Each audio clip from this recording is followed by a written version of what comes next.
इतना मान सम्मान प्रतिष्ठा प्राप्त होती हो, ईश्वर के आशीर्वाद हो, 800 साल की महान तपस्या विरासत में मिली हो, उसके बावजूद भी जीवन को प्रतिपल कर्म पथ पर ही आगे बढ़ाना, ये मैं समझता हूं हेगड़े जी से ही सीखना होगा।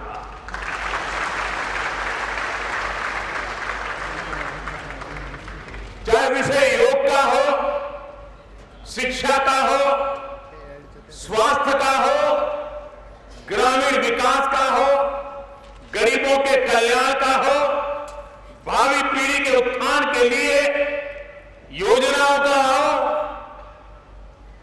डॉक्टर वीरेंद्र हेगड़े जी ने अपने चिंतन के द्वारा, अपने कौशल्य के द्वारा उन्होंने इन सब चीजों को यहां की स्थल काल परिस्थिति के अनुसार ढाल करके आगे बढ़ाया है।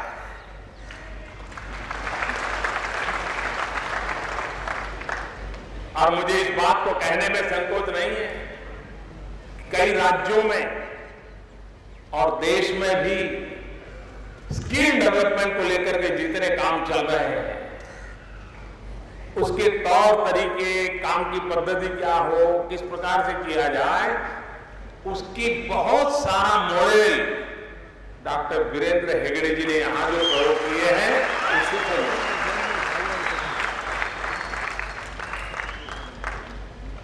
आज 21वीं सदी में दुनिया का समृद्ध से समृद्ध देश भी स्किल डेवलपमेंट की चर्चा करता है।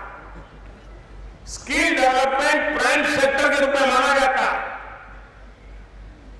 भारत जैसा देश जिसके पास 800 मिलियन 65% लोग 35 साल से कम उम्र के हो,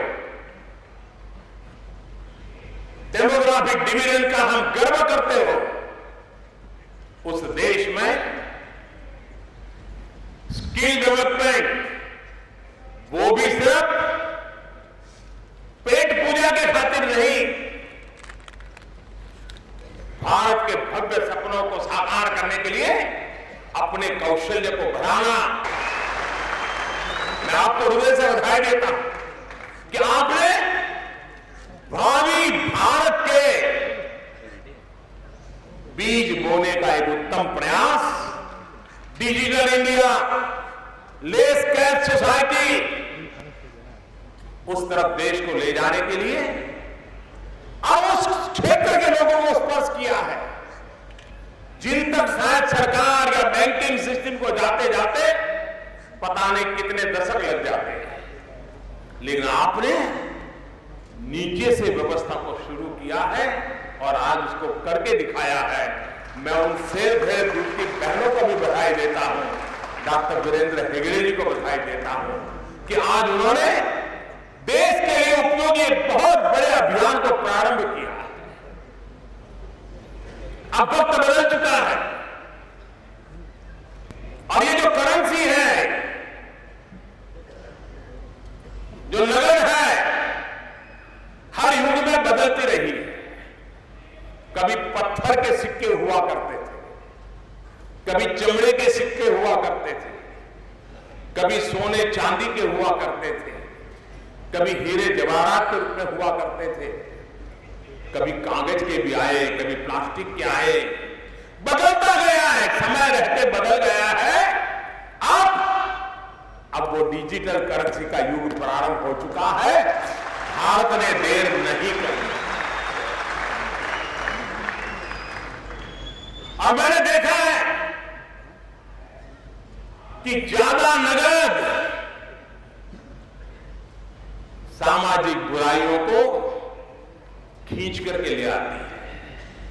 परिवार में भी अगर बेटा बड़ा होता है, बेटी बड़ी होती है, मां बाप सुखी हो, संपन्न हो, पैसों की कोई कमी ना हो, तो भी एक सीमा में ही उसको पैसे देते हैं। इसलिए नहीं पैसे खर्च करने से वो डरते हैं, लेकिन वो चाहते हैं कि अगर ज्यादा धन उसके जेब में होगा तो बच्चों की आदत बिगड़ जाएगी।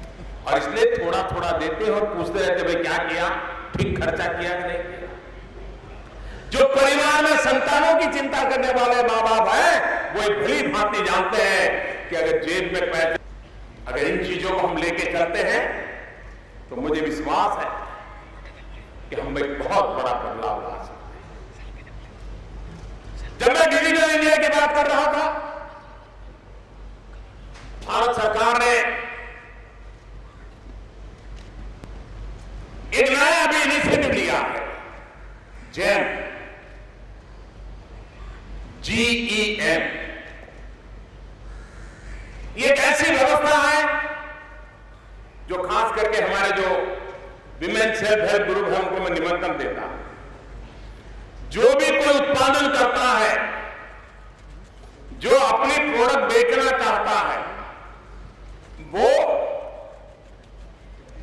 भारत सरकार का ये जो जेम पोर्टल है उस पर अपनी रजिस्ट्री करवा सकता है ऑनलाइन।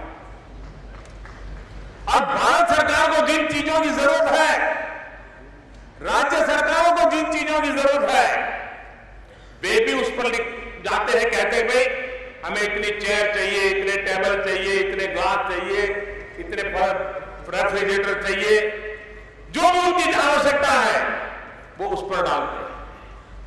और जो जेम में रजिस्टर होते हैं, गांव के लोग भी वो आते हैं आगे में, मेरा माल है, मेरे पास 5 चीज है, मैं बेचना चाहता हूं। सारी ट्रांसपेरेंट व्यवस्था है।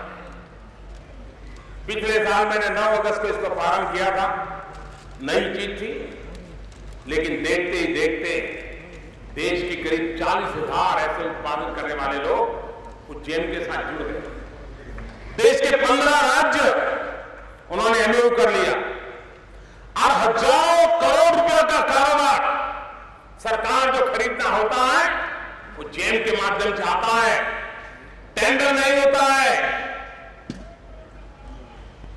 पर्दे के पीछे कुछ नहीं होता है, सारी चीजें कंप्यूटर पे सामने होती हैं। जो चीज पहले 100 रुपए में मिलती थी, अब स्थिति आ गई है वो सरकार को 50 और 60 रुपए में मिलना शुरू हो गया।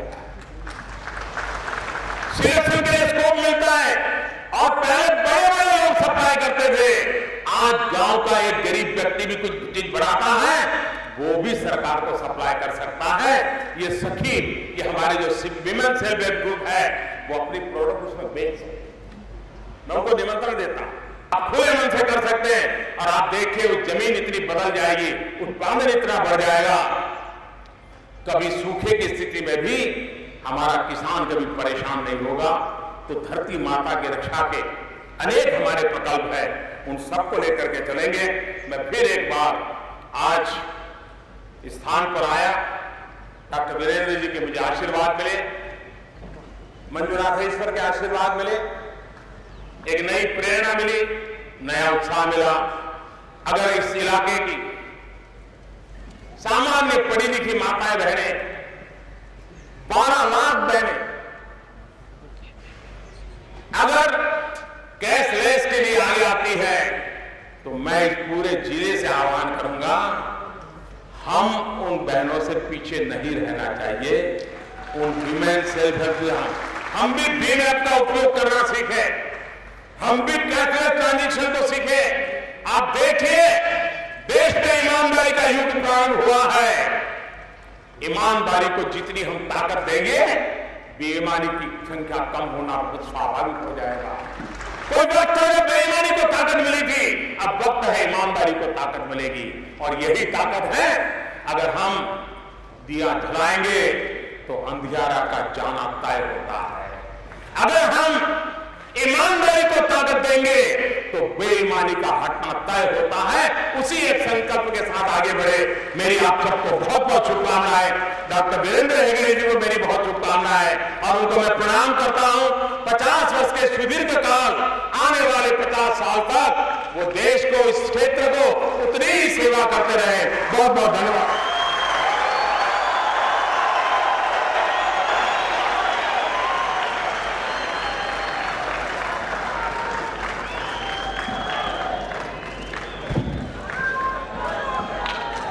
On behalf of Dr. Virendra Hegde ji, the organizers and all the invitees, I express profuse gratitude and great indebtedness to Honorable Prime Minister Narendra Modi ji.